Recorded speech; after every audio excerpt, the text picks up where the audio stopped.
หลวงพ่อกบเขาสาริกาพระอภิญญาผู้อยู่เหนือสามโลกหลวงพ่อกบเขาสาริกาท่านเป็นใครมาจากไหนเป็นลูกเต้าเหล่าใครนั้นไม่มีใครรู้แน่ชัดเพราะท่านไม่เคยบอกเล่าเรื่องส่วนตัวให้ใครฟังแม้แต่คนเดียวใครจะถามก็มักจะตอบแต่เพียงว่ากูไม่มีอดีตกูมีแต่ปัจจุบันและอนาคตและหากใครจะถามถึงอายุท่านจะว่ากูจำไม่ได้แล้วก็ไม่ยอมพูดอะไรอีกเลยคนที่ใกล้ชิดและคนเฒ่าคนแก่ในหมู่บ้านเขาสาริกาเล่าว่าหลวงพ่อกบน่าจะเป็นพระธุดงค์รูปร่างสูงใหญ่ผิวขาวคาดว่าน่าจะมีเชื้อจีนท่านเดินด้วยเท้าเปล่ามาจากไหนไม่มีใครเห็นคาดว่ามาจากทางแม่น้ำน้อยหรือทางทิศตะวันตกของอำเภอบ้านหมี่จังหวัดลพบุรี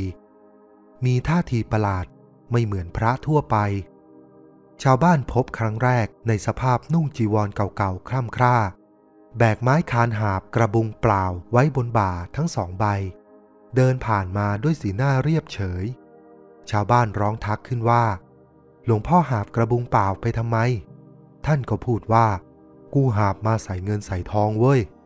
ว่าแล้วก็เดินดุ่มๆเข้าไปพำนักในวัดเขาสาริกาหมู่ 6ตำบลสนามแจงอำเภอบ้านหมี่จังหวัดลพบุรีซึ่งสมัยนั้นเป็นวัดเก่าๆเกือบจะเป็นวัดร้างราวปีพ.ศ. 2430หลวงพ่อกบมาถึงวัดเขาสาริกาไม่พูดไม่จากับใครนั่งบำเพ็ญเพียรภาวนาเจริญวิปัสสนากรรมฐานอย่างเดียวไม่ทำความรู้จักกับใครทั้งนั้นแม้พระภิกษุด้วยกันในวัดก็ไม่เคยพูดด้วยท่านฉันพระตาหารแต่น้อยไม่กี่คำก็เลิกข้าวปลาอาหารที่ญาติโยมนำมาถวายก็โกยมารวมกันแล้วก็โยนให้สุนัขและแมวกินเป็นประจำใครนำเงินทองมาถวายก็โยนเข้ากองไฟหมดเกลี้ยงไม่เหลือแม้แต่ชิ้นเดียวแรกๆหลวงพ่อกบก็นั่งบำเพ็ญเพียรอยู่ใต้ต้นไม้ใหญ่ในวัดเขาสาริกาตากแดดตากฝนอยู่ลำพังชาวบ้านสงสารจึงปลูกเพิงพักหลังคามุงแฝกหลังเล็กๆให้พอหลบแดดหลบฝนท่านก็ไม่ว่าหรือทักท้วงอะไรยอมขึ้นไปพำนักในเพิงพักนั้นแต่โดยดีนานหลายปีที่หลวงพ่อกบนั่งบำเพ็ญเพียงรูปเดียวอยู่เช่นนั้นก็เริ่มมีคนต่างถิ่นและคนแปลกหน้าเดินทางมากราบไหว้ฝากตัวเป็นลูกศิษย์เล่าเรียนวิปัสสนากรรมฐานที่วัดเขาสาริกามากขึ้นทุกทีสร้างความแปลกใจให้กับชาวบ้านและพระในวัดเพราะท่านไม่เคยออกจากวัดไปไหนสอบถามทุกคนก็จะตอบว่าเคยใส่บาตรกับท่านรู้สึกศรัทธาก็เลยมาหาบางคนมาจากเชียงใหม่บ้างกรุงเทพบ้างสุราษฎร์ธานีบ้างหรือภูเก็ตก็มีไม่เว้นแม้แต่สงขลายะลาปัตตานียิ่งทำให้ชาวบ้านกังขามากขึ้นซึ่งนับวันผู้คนก็เพิ่มมากขึ้นเรื่อยๆแต่ท่านก็ไม่ค่อยพูดกับใครเหมือนเดิมยกเว้นลูกศิษย์ที่ใกล้ชิดไม่กี่คนต่อมาเพิงหลังคามุงแฝกของหลวงปู่ผุพังลงลูกศิษย์และชาวบ้านที่ศรัทธา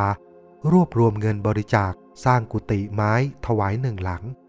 มีขนาดกว้างขวางกว่าเดิมใช้เป็นที่พำนักของหลวงปู่และลูกศิษย์ที่บ้านอยู่ไกลเพื่อเดินทางมาหาหลวงปู่จะได้ไม่ลำบากเรื่องที่นอนนับวันวัดเขาสาริกาจะกลายเป็นศูนย์รวมของผู้ที่มีจิตศรัทธาในหลวงพ่อทำให้ถูกทางการสมัยนั้นจับตามองกล่าวหาว่าเป็นแหล่งมั่วสุมของผู้คนพ.ศ. 2450ทางการส่งเจ้าหน้าที่มาสอบถามและตรวจสอบแต่ก็ไม่พบสิ่งผิดกฎหมายพบเพียงผู้คนมาปฏิบัติธรรมและก็ไม่ได้เป็นที่ซ่องสุมของผู้คนจึงกลับไปต่อมามีพระผู้ใหญ่เดินทางมาหาหลวงพ่อกบอีกครั้งเพื่อสอบสวนประวัติความเป็นมาเนื่องจากกลัวเป็นพวกลัทธิใหม่หรือพวกนอกรีดเนื่องจากพฤติกรรมของท่านค่อนข้างประหลาดไม่เหมือนพระทั่วไปแต่ท่านก็ไม่ยอมบอกว่าท่านเป็นใครและมาจากไหนใครเป็นพระอุปชาจึงมีการทดสอบความรู้เรื่องธรรมะกันขึ้นไม่ว่าจะถามเรื่องอะไรในพระไตรปิฎกเล่มไหนหน้าอะไรหัวข้อเท่าไหร่หลวงพ่อกบท่านตอบถูกหมด และท่านก็ถามกลับไปว่าหัวใจของพระพุทธศาสนาคืออะไรปรากฏว่าไม่มีใครหรือพระเถระผู้ใหญ่ตอบได้แม้แต่รูปเดียวเงียบกันไปหมดท่านจึงเฉลยให้ฟังว่าหัวใจของพระพุทธศาสนาก็คือศีลสมาธิปัญญาเพราะเป็นหนทางแห่งการพ้นทุกข์เท่านั้นเองกลายเป็นสาเหตุสำคัญที่พระผู้ใหญ่ไม่พอใจสั่งให้หลวงพ่อกบลาสิกขาบทกล่าวหาว่าเป็นพระเถื่อนไม่มีใบสุทธิบัตรพูดจาเพ้อเจ้อไร้สาระไม่น่าเชื่อถือท่านก็ไม่สนใจหรือเถียงอะไรยอมถอดจีวรออกลาสิกขาบทโดยดีหันมานุ่งขาวห่มขาวแทนตอนนั้นลูกศิษย์ร้องไห้ระงมไปทั่ววัดเขาสาริกาเพราะสงสารท่านจนหลวงพ่อบอกว่าพวกมึงจะร้องไห้กันทำไมวะพระก็คือพระวันยันค่ำจะใส่อะไรก็เป็นพระเหมือนทองที่จมอยู่บนขี้โคลนยังไงก็เป็นทองนั่นแหละทำให้ลูกศิษย์คิดได้ว่าพระไม่ได้หมายถึงการนุ่งห่มผ้าเหลืองแต่หากจะสามารถลดละกิเลสได้ไม่ว่าจะแต่งกายชุดอะไรก็ถือว่าเป็นพระอยู่วันยันค่ำพระแท้พระดีจึงไม่ใช่อยู่ที่ผ้าเหลืองด้วยประการฉะนี้หลวงพ่อกบมรณภาพและละสังขารในวันที่17ธันวาคม2497ท่ามกลางความโศกเศร้าของศิษยานุศิษย์ทั่วหน้าและน่าแปลกใจที่ว่าเช้าวันถัดไปคือวันที่18ธันวาคมหลวงพ่อโอภาสีเดินทางมาถึงที่วัดเขาสาริกาเพื่อมาเป็นธุระในการทำพิธีฌาปนกิจศพของหลวงพ่อกบผู้ที่เป็นอาจารย์เหตุการณ์ครั้งนั้นสร้างความงุนงงให้กับผู้คนและลูกศิษย์เนื่องจากสมัยก่อนการสื่อสารไม่รวดเร็วเหมือนกับปัจจุบันการส่งข่าวไปหากันในแต่ละครั้งก็ใช้เวลาหลายวันบ่งบอกได้ว่าหลวงพ่อโอภาสีก็เป็นพระอภิญญาเหมือนพระอาจารย์ทุกประการเพราะสามารถยังรู้ความเป็นไปในโลกและรับรู้ว่าอาจารย์ละสังขารไปแล้วอย่างน่าอัศจรรย์ยิ่งนักที่มาของชื่อหลวงพ่อกบชั่วชีวิตของหลวงพ่อกบท่านไม่เคยบอกว่าชื่ออะไรมาจากไหนเป็นลูกเต้าเหล่าใครเกิดเมื่อไหร่บวชเมื่อไหร่ใครเป็นพระอุปชาลูกศิษย์ลูกหาจึงต้องหาชื่อมาเรียกกันไปต่างๆนานาเช่นหลวงพ่อใหญ่บ้างหลวงพ่อเฉยบ้างวันหนึ่งฝนตกหนักฟ้าผ่าเสียงดังและลมพายุพัดแรงมากจนกุฏิสั่นคลอนชาวบ้านและลูกศิษย์กลัวกุฏิจะพังจึงชวนท่านหนี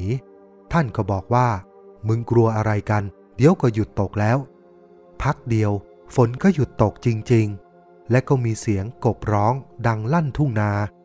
ชาวบ้านและลูกศิษย์ก็ดีใจพากันไปจับกบมาแกงกินแต่ก็ไม่เจอสักตัวเดียวหลวงพ่อเลยอาสาไปจับมาให้เองปรากฏว่าจับมาเต็มข้องส่งให้ไปทำกินกันและท่านก็กำชับว่า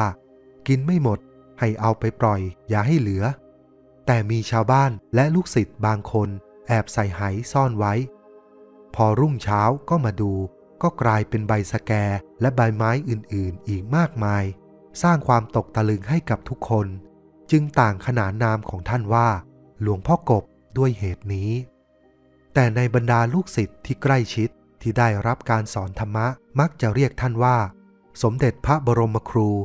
หมายถึงครูคนแรกในการสอนวิปัสสนากรรมฐานแต่ภายหลังกลายมาเป็นสมเด็จพระบรมครูหลวงพ่อเขาสาริกาหรือหลวงพ่อเขาสาริกาแต่คนทั่วไปมักจะเรียกท่านว่าหลวงพ่อกบวัดเขาสาริกาจนถึงทุกวันนี้ปริศนาธรรมทองหนึ่งบนกุฏิหลังใหม่ลูกศิษย์นำระฆังทองเหลืองมาถวายหลวงพ่อกบหลายใบวันดีคืนดีท่านก็จะลุกขึ้นมาตีระฆังเสียงดังกังวานและตะโกนบอกว่าทองหนึ่งทองหนึ่งทองหนึ่งและท่านก็ชอบเขียนเลขหนึ่งหรือเครื่องหมายบวกตามข้าวของเครื่องใช้จนเปื้อนไปหมดเคยมีลูกศิษย์ถามว่าหลวงพ่อทองหนึ่งคืออะไรท่านหันมาตอบว่าหนึ่งคือหนึ่งไม่มีสองเปรียบเสมือนทองยังไงก็เป็นทองวันยันค่ำหมายถึงธรรมะหรือคำสั่งสอนขององค์สมเด็จพระสัมมาสัมพุทธเจ้าเป็นที่หนึ่งในโลก ไม่ว่าการเวลาจะผ่านพ้นไปนานเท่าใดก็ตามก็ยังคงเป็นที่หนึ่งเสมอนั่นเองคำว่าทองหนึ่งมีหลายคนแปลความหมายผิดเพี้ยนคิดว่าเป็นคาถาประจำตัวของท่านจริงๆแล้วเป็นปริศนาธรรมของหลวงพ่อกบข้อมูลนี้ได้รับการยืนยันจากหลวงพ่อชื้นอริยธรรมโมวัดปฐมเทศนาอรัญญวาสีเขาพรองจังหวัดชัยนาทศิษย์สายตรงของหลวงพ่อกบและศิษย์ร่วมอาจารย์เดียวกันกับหลวงพ่อโอภาสีผู้บูชาไฟเผากิเลสแห่งอาสมบางมดฝั่งธนบุรีซึ่งมีการเล่าขานสืบต่อกันมาในหมู่ลูกศิษย์สายเดียวกันปาฏิหาริย์แห่งอภิญญาหลวงพ่อกบท่านเป็นพระอภิญญาอุดมไปด้วยอิทธิฤทธิ์ปาฏิหาริย์และอภินิหารมากมายวันหนึ่งท่านเห็นลูกศิษย์ของท่านเป็นผู้ชายไม่ทราบชื่อแน่ชัดกำลังนั่งทุกข์ใจเพราะมีปัญหาทางครอบครัวทำกิจการขาดทุนสิ้นเนื้อประดาตัวหนี้สินท่วมหัวท่านก็พูดว่าเฮ้ยมึงจะเป็นอะไรนักหนาวะอีแค่หมดตัวแค่นี้ไม่ถึงตายดอกเงินทองมันของนอกกายไม่ตายหาใหม่ได้ถือว่าเป็นเวรเป็นกรรมก็แล้วกันกูแนะนำให้มึงขึ้นไปทำมาหากินแถวภาคเหนือแล้วจะรวยสิ้นคำของหลวงพ่อกบท่านก็หันหลังไปนั่งท่องคำว่าทองหนึ่งทองหนึ่งไม่พูดอะไรอีกเลยลูกศิษย์คนดังกล่าวพอได้ฟังก็ก้มกราบแทบเท้าของท่านขอตัวกลับบ้านไปปรึกษาครอบครัวแล้วก็ตัดสินใจขายบ้านและที่ดินย้ายไปปักหลักค้าขายที่จังหวัดเชียงใหม่เวลาผ่านไป1 ปีเป็นที่น่าเหลือเชื่อลูกศิษย์ของท่านคนนั้นชดใช้หนี้สินได้หมดและกิจการก็เจริญรุ่งเรืองร่ำรวยกลายเป็นพ่อเลี้ยงของเมืองเหนือไปหลังจากกิจการเข้าที่เข้าทางแล้วลูกศิษย์ก็พาครอบครัวมากราบท่านที่วัดเขาสาริกาโดยถือฉลอมใส่ลำไยลิ้นจี่มาถวายท่านพรุงพรังไปหมดพอท่านเหลือบเห็นเข้าท่านก็หัวเราะออกมาและบอกว่าอ้าวไอพ่อเลี้ยงเมืองเหนือมันมาหากูวะเอาใครอยากกินลำไยกินลิ้นจี่เอาไปแบ่งกันเหลือให้กู2-3 ลูกก็พอปรากฏว่าหวยงวดนั้นออกรางวัลเลขท้าย23อย่างน่าอัศจรรย์จนเป็นที่ฮือฮากันในยุคนั้นสอนธรรมะช่างเขาช่างมันหลวงพ่อกบท่านสอนปริศนาธรรมให้ลูกศิษย์และคนที่ใกล้ชิดไปขบคิดกันเอาเองอย่างเช่นวันหนึ่งท่านหยิบเขาควายและหัวมันมานั่งชั่งกิโลแล้วนั่งมองซ้ายมองขวาหยิบแล้วหยิบอีกอยู่อย่างนั้นจนลูกศิษย์เห็นเข้าก็ถามว่าหลวงพ่อทำอะไรท่านก็ตอบว่ากูกำลังชั่งเขาชั่งมันอยู่โว้ยอย่ามากวนใจกูลูกศิษย์ฉุกคิดขึ้นมาได้ว่านี่คือท่านกำลังสอนธรรมะพวกเราอยู่แน่ๆโดยการกระทำของท่านน่าจะหมายถึงการให้รู้จักปล่อยวางเดินตามทางสายกลางไม่ยึดติดด้านใดด้านหนึ่งเพราะเป็นตัวถ่วงในการเจริญวิปัสสนากรรมฐานและการพิจารณาลดละกิเลสนั่นเองอัศจรรย์ละสังขารไปแล้วยังปรากฏกายได้เรื่องนี้ได้รับการถ่ายทอดจากแม่ชีคนหนึ่งซึ่งปัจจุบันนั้นแม่ชีท่านนี้ได้เสียชีวิตไปแล้วบนวัดปฐมเทศนาอารัญญวาสีเขาพรองอำเภอเมืองจังหวัดชัยนาทราวก่อนเข้าพรรษาเมื่อปีพ.ศ. 2521สมัยนั้นหลวงพ่อชื้นเจ้าอาวาสยังไม่มรณภาพทางวัดได้จัดงานขึ้นโดยมีคณะศิษย์เก่าและศิษย์ใหม่หลายพันคนมาร่วมงานกันอย่างแน่นขนาดศาลาวัดหลังใหญ่บนเขาพรองระหว่างที่มีพิธีสวดเพื่อถวายจตุปัจจัยไทยทานแด่พระพุทธพระธรรมพระสงฆ์แม่ชีเกิดปวดท้องไปเข้าห้องน้ำที่ศาลาเล็กด้านหลังศาลาใหญ่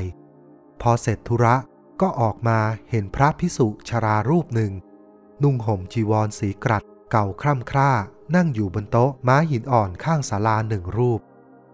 แม่ชีถามว่าหลวงพ่อนิมนต์ไปศาลาใหญ่จะดีกว่าเจ้าค่ะแต่พระภิกษุชราก็ไม่ไปบอกแต่เพียงว่าข้ามาดูเฉยๆว่างานเรียบร้อยดีไหมเดี๋ยวก็จะไปแล้ว แม่ชีก็ไม่ได้คิดอะไรทิ้งท่านให้นั่งอยู่รูปเดียวรีบเข้าไปร่วมพิธีในศาลาใหญ่จนเสร็จพิธีออกมาและมองหาพระภิกษุชรารูปนั้นก็ไม่เห็นซะแล้วถามใครก็ไม่มีใครรู้จนแม่ชีด้วยกันถามว่ากำลังมองหาใครอยู่หรือจึงเล่าเรื่องราวให้ฟัง